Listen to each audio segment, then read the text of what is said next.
This is Math 2, 10.8 notes. That is Math 2, Unit 10, Lesson 8.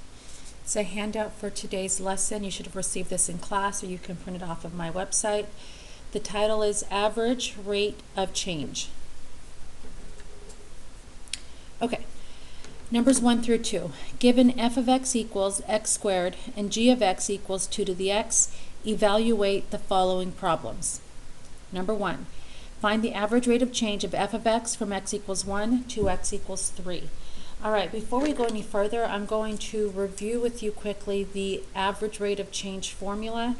And it is something you've seen before, delta y over delta x. You guys have seen that, I'm sure, in middle school somewhere. It's the change in y over the change in x, which happens to be the same as your slope formula, y2 minus y1 over x2 minus x1. So this is something we will be using in this unit. Change in y over the change in x, or delta y over delta x, which is y2 minus y1, excuse me, over x2 minus x1. All right, so how do we do this? Find the average rate of change for f of x. So we are focusing on the f of x function first. So I'm just going to underline and underline. We're working with the f of x from x equals 1 to 2. So what we're going to do is make two ordered pairs.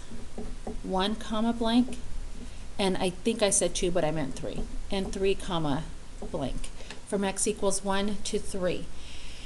Okay, so what we do is we take these two x values and plug them into the f of x formula, the f of x function, this one right here.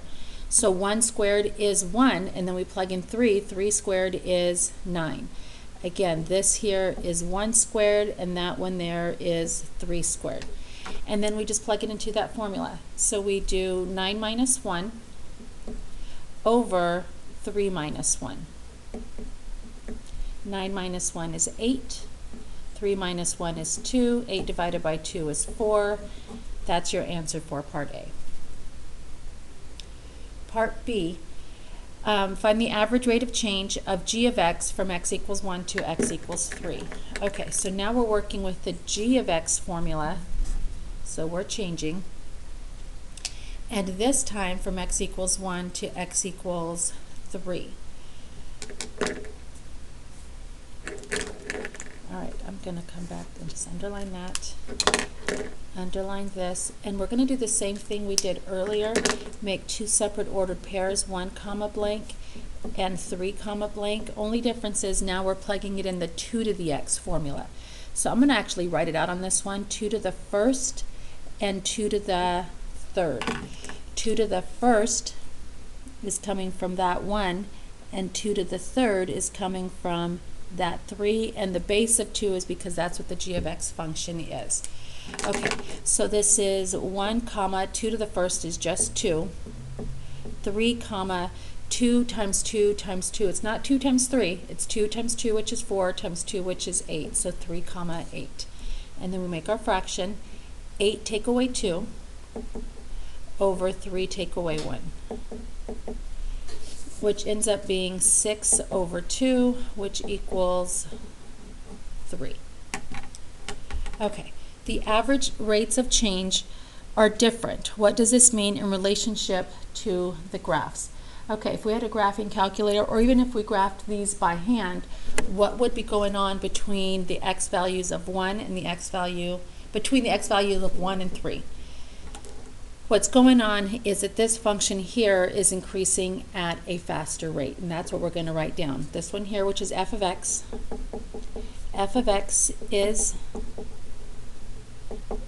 increasing at a faster rate than g of x from x equals 1 to 3. All right, and that's what you're going to be expected to write on the test as well, something very similar. Okay, let's try the next one. 2a, find the average rates of change of f of x. Okay, so we're back to f of x again, but this time they're asking us to go from 3 to 6. Earlier we went from 1 to 3. Now we're going from 3 to 6. We're going to see, is f of x still increasing at a faster rate than g of x? All right, so let's see if that's going on. 3, now I'm going to put 3 comma blank and 6 comma blank. And let's see, we're using this one here. So we're going to do blank squared. And I am showing a little more work on this one than I did on the previous ones. We're plugging in 3 and then 6. Okay, so let's see what happens. 3 comma 3 squared is 9, and 6 comma 6 squared is 36. So we have 3 comma 9, 6 comma 36. Okay, so let's go ahead and do this. 36 minus 9 over 6 minus 3. 36 minus 9 is 27, over 6 minus 3 is 3. Divide the 2 and you get 9. Okay, that's it for that one. Part B, find the average rates of change. Now we're back to g of x, and again from x equals 3 to x equals 6. Okay, so how does that work? 3 comma blank, 6 comma blank, and I'm plugging it into the g function. Where's the g function? Oh, right there. 2 to the x, so I have 2 to the blank and 2 to the blank, and I'm plugging in x. X is 3, and here x is 6. X is 3, x is 6, so I have 3 comma 2 to the third is 2 times 2 times 2, which is 8. 6 comma 2 to the 6 is 2 times 2 times 2 times 2 times 2, 1, 2, 3, 4, 5, and one more 2. Plug all that in your calculator, hit pause, plug it all in, do it by hand, and you will end up with 64. And then we plug it in. 64 minus 8 over 6 minus 3. 64 minus 8 is 56. 6 minus 3 is 3, and plug that in your calculator because that does not divide evenly. 56 divided by 3 is 18.7 when we round to the nearest tenths place. 18.7. Do you see that? 18.7. Okay, box it in. So the average rates of change are different. What does this mean in relationship to the graphs? Okay, which one at this point is increasing at a faster rate? That would be the g of x. So in the beginning, f of x was increasing at a faster rate, and over time, g of x started to increase at a faster rate. Okay, so we're going to write that down. G of x is increasing at a faster rate than f of x. And it's important to say when, because earlier it was when x equals 1 to x equals 3, but now it's from x equals 3 to x equals 6. And yes, you will have problems just like this on the test. Okay, the ones on the back, I do want you to try on your own. Actually, we'll do the first one right now, and then I'll have you do the second one on your own. Okay, same type of thing. We have f of x and g of x. There's f of x,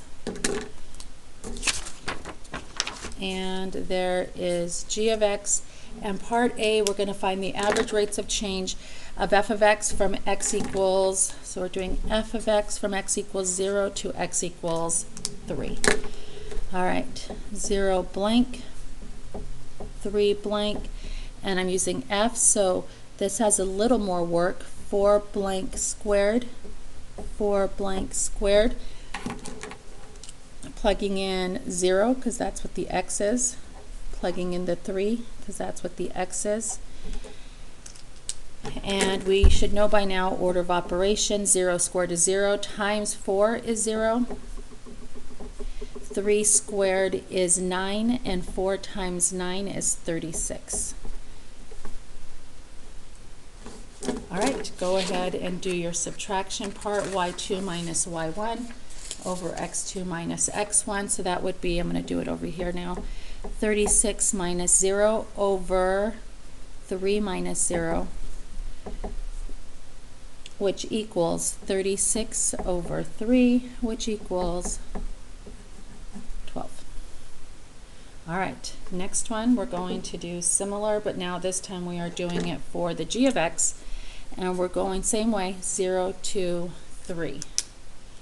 Okay, so again we're going to do 0 blank, 3 comma blank, and we're using this 2 to the x function, so we have blank to, nope, not blank, that's going to be 2. Let me fix that. 2 raised to the blank and 2 raised to the blank. The 2 is the base, so that 2 is going to stay 2. The exponent is what's changing. Okay, so for the first x, it is 0, and for the second x, it is 3. So I have 0 comma. Now, a lot of kids mess this up on the quiz. 2 to the 0, they write that as 0. 2 to the 0 is not 0. 2 to the 0 is 1. That was one of the properties you've learned in the past. And if you want me to explain it, I will be more than happy to explain why it's 1 in class. Okay, 3 comma, 2 to the third is 2 times 2 times 2, which is 8. And now we're going to do 8 minus 1 over 3 minus 0, which equals 7 over 3.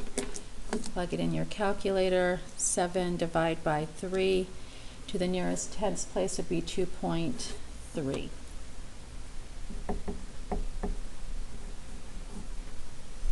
All right, the average rates of change are different. What does this mean in relationship to the graph? Which one's increasing at a faster rate? The 4x squared function, the f of x. So we would write that down. F of x is increasing